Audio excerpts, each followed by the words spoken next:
ఇండియాలోనే #1 varicose veins hospital Avis vascular centre. నమస్తే రమగారు. నమస్తే జయ. రమగారు, నెల సంపాదన అనుకుందాం. నెలంతా కష్టపడితే మంత్ ఎండ్లో మనకు శాలరీ పడుతుంది ఫస్ట్లో కదా. మళ్ళీ నెలంతా కష్టపడతాం, మన అవసరాలను తీర్చుకుంటాం, మళ్ళీ మామూలే.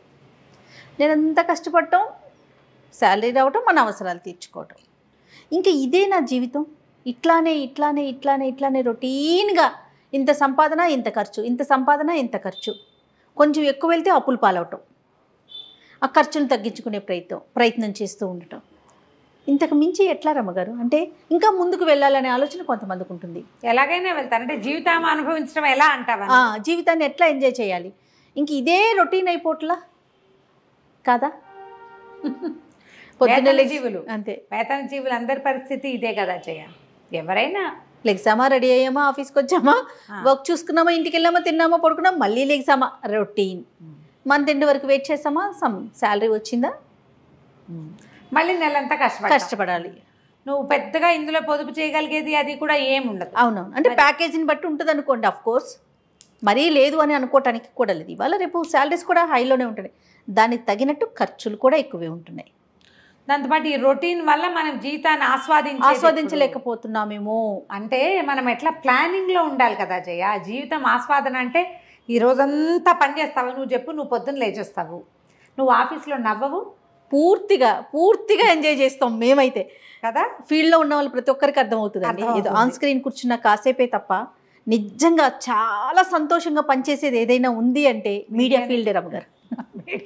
100% కదా. ఇప్పుడు నీ సంగతి కాదు, ఆఫీస్ వర్కులు ఉంటారు, వాళ్ళైనా ఎవరితోటైనా మాట్లాడకుండా, ఓ టీయో కాఫీయో తాకుండా, ఏమీ చేయకుండా మెషిన్ల లాగా ఎవ్వరూ పనిచేయరు, చెయ్యొద్దు కూడా.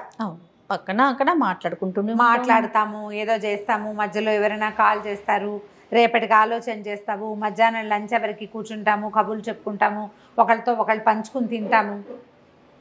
నువ్వు మెషిన్ లాగా ఉండి దానికి బాధ్యత ఎవరినో తీసుకోమనకూడదు.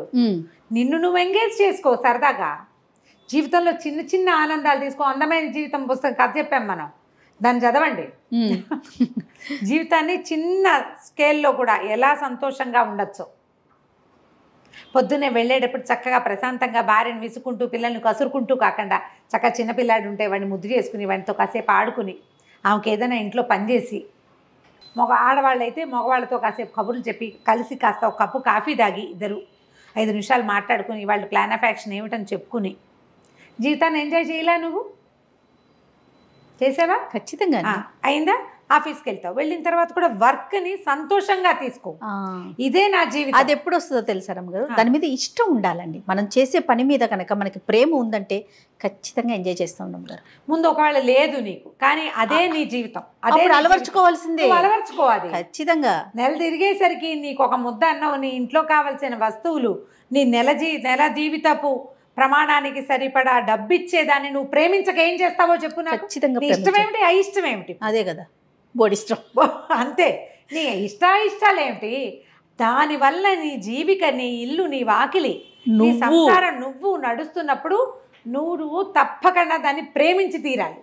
ఒక్క మాట అండి, కొంతమందిని చూశాను రమ్మగారు, ఉసూరు మియాల్లాగా పనిచేస్తారండి. నెల వచ్చేసరికి చక్కగా జీతం కావాలి, రోజు పనికొస్తావు, ఎక్కడ ఇంట్రెస్ట్ ఉండదండి. ఇది నచ్చలేదు, ఇది బాగోలేదు, కానీ తప్పక నా కర్మ, నేనేం చేయను, ఇక్కడే ఉండాల్సి వస్తుంది. ఈ పని కాక ఇంకేదో ఊహించుకుంటారు, ఇంకేదో కంపెనీ, ఇంకేదో చేసేదాన్ని ఏడవలేకపోతారు. నువ్వు కమిటెడ్గా పనిచేస్తే నీకు కావాల్సింది ప్రకృతి దానంతటా అదే 100% రమ్మగారు. ఇంకొకసారి చెప్పండి.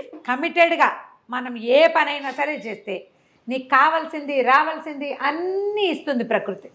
ప్రపంచం నిన్ను చూస్తూ ఉంటుంది. నువ్వు దాని నుంచి వచ్చే అన్ని ప్రివిలేజెస్ తీసుకుంటావు, దాని మీద ఇష్టం నీకు. అది చాలా తప్పు. అవునండి, ఇది మనుషులకు కూడా వర్తిస్తుంది జయ. అవును రమ్మగారు. భార్యల దగ్గర నుంచి అన్ని సర్వీసులు తీసుకుంటారు, వాళ్ళకి ఇవ్వవలసిన ఏ కేరు ఇవ్వరు, ప్రేమను చూపించరు. తప్పు. నీకు కావాల్సిన రోజున నీకు లభించదు. అది భార్యలు కూడా అంతే. మగవాళ్ళ దగ్గర సంపాదనలు అన్నిటినీ ఎంజాయ్ చేస్తారు. వాళ్ళ డబ్బు, వాళ్ళ సంపాదన, వాళ్ళు ఇచ్చే అన్ని రకాల ఫెసిలిటీ తీసుకుని ఆ మనిషిని అయిష్టం, వాళ్ళని ప్రేమించరు, వాళ్ళతో కమిటెడ్గా ఉండరు. తప్పు కదా. అవును కదా. మనుషులు చేయకూడని పని మనం అది చేస్తున్నామంటే మనం ఏమిటో మనమే చూసుకోవాలి. కమిట్మెంట్ అనేది ఎప్పుడు కూడా నిన్ను సంతోషపెట్టే విషయం. నువ్వు జీవితాన్ని అనుభవించడం అంటే కమిటెడ్గా ఉండటం. కమిట్మెంట్ లేకపోతే నీకు జీవితం అనుభవంలోకే రాదు. నువ్వు గాల్లో ఈ నీళ్ళల్లో కాగితం పడవలాగా కొట్టుకుపోతావు. కొట్టుకుపోవాలా, నిలబడాలా జయ? ఖచ్చితంగా స్ట్రాంగ్గా నిలబడాలండి. నిలబడాలంటే నువ్వు కమిటెడ్గా ఉండాలి. మొదట అది ఆలోచించుకోవాలి. అది మనం చేసే ప్రతి చోట, అంటే మన నిత్య జీవితంలో ప్రతి విధానంలోనూ ఉండాలి. అక్కడి నుంచి విసుకులు, కసుకులు, చిరాకులు, పరాకులు, చీదర, లేకపోతే స్ట్రెస్ వీటితోటి చేయొద్దు. వాటిని తగ్గించుకోండి. వాటిని మేనేజ్ చేయడానికి మీ జీవితానికి మీతో పాటు ఆలంబనగా ఇంకా గుంపు ఉంది కదా. అవునవును. ఒక మనిషి సంఘజీవి కదమ్మా. అవునండి. పెద్ద సమూహం కదా. మనకి చిన్నదే మన సమాజం ఉంటుందా? నువ్వు ఒక చోట వర్క్ ప్లేస్లోకి వెళ్తే అక్కడ ఉన్నది ఒక సమాజం, నీతో ఉండేవాళ్ళు. అవును. నువ్వు ఇంటికి వస్తే ఇక్కడ ఉన్నది ఇది ఇంకో సమాజం. నీ జనరల్ థింగ్స్ ఉంటాయి. నీ తాలూకు చుట్టాలు, పక్కాలు, నీ మంచి కోరుకునే వాళ్ళు, స్నేహితులు, శ్రేయోభిలాషులు, పక్కింటి వాళ్ళు, వెనకింటి వాళ్ళు కనపడితే గుడ్ మార్నింగ్ అనేవాళ్ళు, హాయ్ అనేవాళ్ళు. వాళ్ళు చాలరా మనకి. వాళ్ళతో హాయ్ అను, సంతోషంగా నిష్కపటంగా మాట్లాడు. అదే నీ జీవితానుభవం. నువ్వు జీవితాన్ని అనుభవించడం అంటే ఏమిటి? తాగి తందనాలాడడం కాదు కదా. అదే కదా. సంతోషంగా ఉండటం. ఎవరైనా వెళ్తూ హాయ్ అంటే నీకు ఎట్లాంటి సంతోషం వస్తుంది? వస్తుందా, రాదా? ఖచ్చితంగా ఫేస్ చేస్తాం కదా రమ్మ కదా. ఒకవేళ రాదని ఎందుకు నాకు సంతోషం రావట్లేదు అని ప్రశ్నించుకో. అది మనలో లోపం ఉన్నట్టే కదా. గ్యారంటీగా నీకు ఎవరైనా పలకరించినా నువ్వు మొహం మార్చుకునే ఉంటావంటే మొహం మాడుకు నీ ప్రత్యేకత అనుకో. ముందు దానికి రిపేర్ చేసుకో. కొన్ని సందర్భాల్లో రమ్మగారు మాట్లాడితే సమస్య తీరిపోతుంది. ప్రతిదానికి అరిచి కేకలు పెట్టే అక్కర్లా. కానీ అలా మాట్లాడడం, దాన్ని కూడా మనం స్ట్రెస్గా ఫీల్ అయ్యి అది ఎదుటి వాళ్ళ మీద తోసేస్తూ ఉంటాం కదండి. స్ట్రెస్గా ఫీల్ అయిపోతాం. అవును. అక్కడ మాట్లాడొచ్చు, ఆ సమస్య అక్కడతో తీరిపోతుంది. కానీ అలా తీసుకో. తర్వాత మనం జీవితాన్ని ఇలా నెలసరి సంపాదనలతోటే ఉంటే మనం ఎట్లా అనిపిస్తుంది? మీరు ప్లాన్ చేసుకోండి సరిగ్గా. ఎట్లా అంటారు? ఇప్పుడు నీకు 50,000 నీ జీతం అనుకో. నీ ఖర్చులు ఒక 40,000, ఒక 10,000 నువ్వు సేవ్ చేయగలవు. ఒక 5 తగ్గించు, 35 చెయ్యి. ఇట్లా ఒక 6 నెలలు చేశాక ఒక చిన్న ట్రిప్ వెళ్ళు నువ్వు దాచిపెట్టిన డబ్బులతోటి. ఇక ఉద్యోగపు హైరానా ఏమీ లేదు. ఒక 1 వీక్ పాటు అంతే. అమ్మ నాన్నని తీసుకెళ్ళు, భార్య పిల్లల్ని తీసుకెళ్ళు, అన్నయ్య వదిన అక్క బావ అలా కలిసి వెళ్ళు. ఎప్పుడైనా ఒకసారి సడన్గా చుట్టాలు వేరే ఊళ్ళో ఉంటే ఒక 4 రోజులు పిల్లల్ని తీసుకుని వెళ్ళిరండి. మీ జనరల్ సేవింగ్స్ కాకుండా ఇలా కొంచెం సేవ్ చేయండి. ఒక సడన్ ట్రిప్ ప్లాన్ చేసుకోండి. స్నేహితులతో కలిసి వెళ్ళండి. తాగటం, తింటాం నువ్వు ఒకడివే కాదు, కుటుంబంతో ప్రాక్టీస్ చేయండి. ఇప్పుడు మన సమస్య ఏంటంటే జయ, మనకి సమాజాలు చిన్నవి.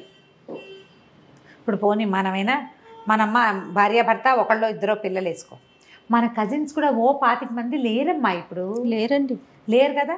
ఇదివరకు 10, 20 ఉండేవాళ్ళం. ఇప్పుడు మన కజిన్స్ వాళ్ళకు ఒక్కొక్కళ్ళు ఇద్దరిద్దరు పిల్లలు. అవును. కజిన్స్ని కలవండి. మన పాత ఊరికి ఒకసారి వెళ్ళిరండి. మనతో పాటు చిన్నప్పుడు కలిసి చదువుకున్న వాళ్ళంతా ఎక్కడెక్కడున్నారు, ఏమేం చేస్తున్నారో కనుక్కోండి. ఎవరైనా మనకంటే చాలా బాగుంటే అసూయపడద్దు, సంతోషపడండి. వాడిని చూసి మోటివేట్ అయ్యి మనం కూడా అట్లా చేయాలనుకోండి. జీవితాన్ని అనుభవించడం అంటే ఇది. ఏ పని లేకుండా ఉండటం జీవితం అన్ని అనుభవించడం పొరపాటును కూడా అనుకోవద్దు. జీవితాన్ని పని చేస్తూ ఆస్వాదించాలి. పని చేయకుండా కూర్చుంటే జీవితం స్టాగ్నేట్ అయిపోతుంది. కాలంలో నీళ్లు కట్టేసావు, ఏమవుతాయి? మురిగిపోతాయి కొన్నాళ్ళకి. ప్రవాహమే కదా దాని అందము. వెళ్తూ ఉండాలి. ఆ వెళ్ళటంలో పని ఉంది, పాట ఉంది. సో రొటీన్ లైఫ్లో చిన్న చేంజెస్ చేసుకోండి. చిన్న చేంజెస్ చేయండి. రెగ్యులర్ సేవింగ్స్ కంటే కూడా ఒక డిఫరెంట్ సేవింగ్. ఎప్పుడు ప్రతి వారం ఒకే చోటకి వెళ్ళి తింటాము, ఒకే చోట ఉండటము, ఇంట్లోనే పడి ఉండటము కాకుండా ఫర్ ఏ చేంజ్ ఏదైనా చేయండి. కొత్తగా ఆలోచించండి. ఎప్పుడు చూడండి ప్లేసులకి. అందరూ వెళ్ళే ఒక పార్కుకే వెళ్ళకండి, ఇంకెక్కడికైనా వెళ్ళండి. 4 అడుగులు వేసి నడవండి. భార్యాభర్త కలిసి యోగా క్లాస్కి వెళ్ళండి. ఏ జూంబా క్లాసులో ఇవన్నీ వచ్చినాయి. మీరు ఒకళ్ళతో వాళ్ళొకళ్ళతో వెళ్ళిపోకుండా మీ ఇద్దరు కలిసి వెళ్ళండి. ఇలా ఎక్కడికైనా వెళ్ళండి, ఏదైనా చెయ్యండి అనగానే చెరుకో పక్కకి లాక్కుని ఇప్పుడు ఏంటంటే నేను వింటున్నాను జయ ఇట్లా. అవునండి. ఆవిడకి బిర్యానీ నీకు ఇష్టమైతే నువ్వు తెప్పించుకుని తిను, నాకు ఇష్టమైన ఇలాగే నీకు ఇష్టమైన చోటుకి నువ్వు వెళ్ళు, నాకు ఇష్టమైన చోటుకి నేను వెళ్తాను. ఇక నువ్వు కుటుంబం నా బొంద. కొన్నాళ్ళకి ఆవిడకి అక్కడ ఫ్రెండ్స్, ఈయనకి ఇక్కడ ఫ్రెండ్స్. అంతే. కొన్నాళ్ళ పైక మీ ఇల్లు మీది, మా ఇల్లు మాది. ఒకళ్ళ కోసం రెండో వాళ్ళు వాళ్ళకి నచ్చింది చేయాలి. ఒక నెల నీ ఛాయిస్, రెండో నెల నా ఛాయిస్. సంసారం ఇలా ఉంటే ఎంజాయ్మెంట్ ఏంటో తెలుస్తుంది. రైట్. సంసారం బాగుంటే ఉద్యోగంలో కూడా హ్యాపీగా ఉంటాం. అప్పుడు మన పాయింట్ అదే కదా, మన సంపాదనలోనే ఉంటే జీవితాన్ని ఎప్పుడు అనుభవిస్తాము అని. మన పక్కనున్న వాళ్ళని సంతోషపెట్టి సంతోషపడండి, ట్రై చేయాలి. ఇవన్నీ కూడా ప్రయత్నాలే జయ. మనం ఎక్కడ తప్పు చేస్తున్నాం, ఎప్పుడు నేను సెల్ఫిష్గా ఉంటున్నానా, లేకపోతే ఎప్పుడు ఈ అమ్మాయి సెల్ఫిష్గా ఉంటుందా అనేది ఆలోచించండి. అసలు ఏది సెల్ఫ్, ఏది సెల్ఫ్లెస్ అనేది ఆలోచించండి. ఏ ఓల్డేజ్ హోమ్కో వెళ్ళరండి, అమ్మా నాన్నల్ని ఓల్డేజ్ హోముల్లో పెట్టకండి. ఎక్కడైనా అనాశరణాలయాలకు వెళ్ళండి, వాళ్ళకి కావాల్సింది ఏదైనా కాస్త కొనుకెళ్ళి పట్టుకెళ్ళి ఇచ్చిరండి. ఇట్లా ఏవైనా చేంజ్ చేసుకోండి లైఫ్లో. అప్పుడు ఈ మొనాటని, ఈ సంపాదన వెనకాలే పరిగెడుతున్నామనే భావాలు తగ్గిపోతాయి. ఇవాళ రేపు ఇద్దరు వర్క్ చేసేటప్పుడు ఈ ప్రెషర్ వస్తుంది చేయ. అవును, నెలంతా పరిగెడుతున్నాము, మనం ఏం ఎంజాయ్ చేయటం లేదు అనిపిస్తుంది. చిన్న చిన్న ఆనందాలు వెతకండి. ఎవరి లెవెల్ ఆఫ్ ఆనందాన్ని వాళ్ళు, ఎవరి పద్ధతిలో వాళ్ళు, మీ ఛాయిస్ని బట్టి. వాన వచ్చేటప్పుడు కాగితం పడవ చేసి నీళ్ళల్లో వేసినా సంతోషంగానే ఉంటుంది జయ. నేను ఇప్పటికి చెప్పనా, నేను ఇప్పటికీ కూడా ఈ షాపింగ్ లిస్ట్ రాస్తామా కాగితం, అది లిస్ట్ అయిపోయిన తర్వాత అది పడిపోతుందా, నేను దాన్ని మడత పెట్టి పడవ చేస్తాను జయ. తోచకపోతే చేసే పనులు, ఏదో ముగ్గేస్తాను, పెద్ద వాకిట్లో ముగ్గులు గిగ్గులు నేనేం వేయను, మా సత్యవత వేసుకుంటుంది. ఏదో ఒక దాని మీద ఏదో గీస్తూ ఉండటం. కాగితం పడవలు ఎన్ని పడవలు ఉంటాయో మా ఇంట్లో. ఇంకేం పెద్దవి రావు నాకు, కత్తి పడవ మామూలు పడవ రెండే వచ్చు. మీకు అలా నచ్చిన ఏదైనా ఒక పని ఉంటే, అవి సంగీతం కావచ్చు, డ్యాన్స్ కావచ్చు, చిత్రలేఖనం కావచ్చు, బొట్లు అల్లటం, పూసలు అల్లటం, ఆర్నమెంట్స్ చేసుకోవటం, శారీస్కి ఏదైనా చేయటం, ఎంబ్రాయిడరీ చేయటం, చిన్న చిన్న వర్కులు చేయటం, మీ స్ట్రెస్ అందులో రిలీవ్ అవుతుందేమో చూడండి. ఆడ మగ కూడా. మట్టితో పాటరీ చేయటం, పాత్రలు చేసుకోవటము, షాపింగ్ చేయటము, విండో షాపింగ్ చేయటము. ఇది వరకు నాకు అది స్ట్రెస్ బస్టర్గా ఉండేది. ఈ కరోనా తర్వాత షాపింగ్లు ఎత్తేసాం. పైగా నేను ఫేమస్ అయ్యేసరికి ఎక్కడికి వెళ్ళినా ఎవరో ఒకళ్ళని పలకరింపులతోటే సరిపోతుంది, నాకు ఏమి చూడలేని చావలేను. అందుకని పై రాష్ట్రాలకు వెళ్ళినప్పుడే షాపింగ్ అని మానేసుకున్న షాపింగ్. మరి ఏం చేస్తాం, అదే చిన్నవి చెయ్యండి. చక్కగా మార్కెట్కి వెళ్ళి ఫ్రెష్ కూరలు తెచ్చుకుని వంట చేసుకోవటం. వంట చేయొచ్చు స్ట్రెస్ తగ్గడానికి. భార్య భర్త ఇద్దరు కలిసి వంట చేయండి. ఓసారి నువ్వు, ఓసారి నేను, పొద్దు నువ్వు, సాయంత్రం నేను లాంటివి పెట్టుకోండి. జీవితాన్ని అనుభవించడం అంటే ఏమిటో మీకు అర్థమవుతుంది. తప్పకుండా రమ్మగారు చాలా పాయింట్స్ చెప్పారు. నమస్తే అండి. నమస్తే జయ.